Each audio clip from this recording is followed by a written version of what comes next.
सनातन परंपरा में श्रावण मास में की जाने वाली कांवड़ यात्रा का विशेष महत्व होता है। हर साल हजारों श्रद्धालु सुख समृद्धि की कामना लिए इस पावन यात्रा पर निकलते हैं। श्रावण के महीने में कावड़ लेकर जाने वाले और शिवलिंग पर जल चढ़ाने की परंपरा होती है। शिव भक्त कावड़ को बांधकर कंधों पर लटकाकर अपने मूल स्थान के शिवालय में लाते हैं और वहां के शिवलिंग पर गंगा जल अर्पित करते हैं। हिंदू मान्यताओं के अनुसार सबसे पहले कांवड़ यात्रा की शुरुआत भगवान परशुराम ने की थी। कहा जाता है कि भगवान परशुराम गढ़मुक्तेश्वर धाम से गंगा जल लेकर आए थे।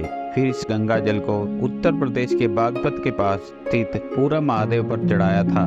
भगवान शिव को समर्पित इस कांवड़ यात्रा में श्रद्धालु पवित्र गंगा जल या फिर नदी विशेष से अपने इष्ट देवता का जलाभिषेक करते हैं। शुचिता, पवित्रता और संकल्प के साथ की गई इस यात्रा से प्रसन्न होकर कल्याण के देवता अपने भक्तों पर विशेष कृपा बरसाते हैं और उनकी सभी मनोकामनाएं पूर्ण करते हैं।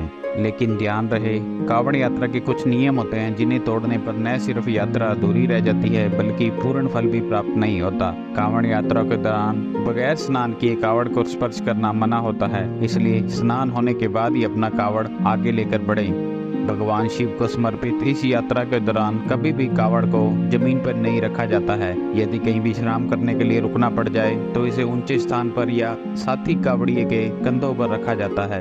यदि कहीं शौच के लिए रुकना पड़े तो दोबारा स्नान करने के बाद ही कावड़ को हाथ लगाना चाहिए। कावड़ यात्रा के दौरान पवित्रता का पूरा ख्याल रखें और कावड़ यात्रा में चमड़े से बनी किसी चीज का न तो प्रयोग करें न ही स्पर्श करें। कावड़ को सिर पर रखकर ले जाना वर्जित है।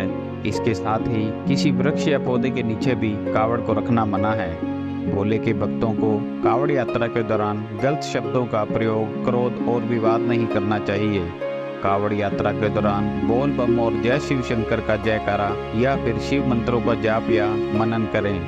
कावड़ यात्रा के दौरान किसी भी प्रकार का नशा जैसे मांस, मदिरा, भांग आदि का सेवन न करें। इस पावन यात्रा के दौरान भूलकर भी तामसिक भोजन न करें। इन सब उपायों से ही आप अपनी कावड़ यात्रा को सफल बनाकर भोले बाबा की असीम कृपा के पात्र बन सकते हैं।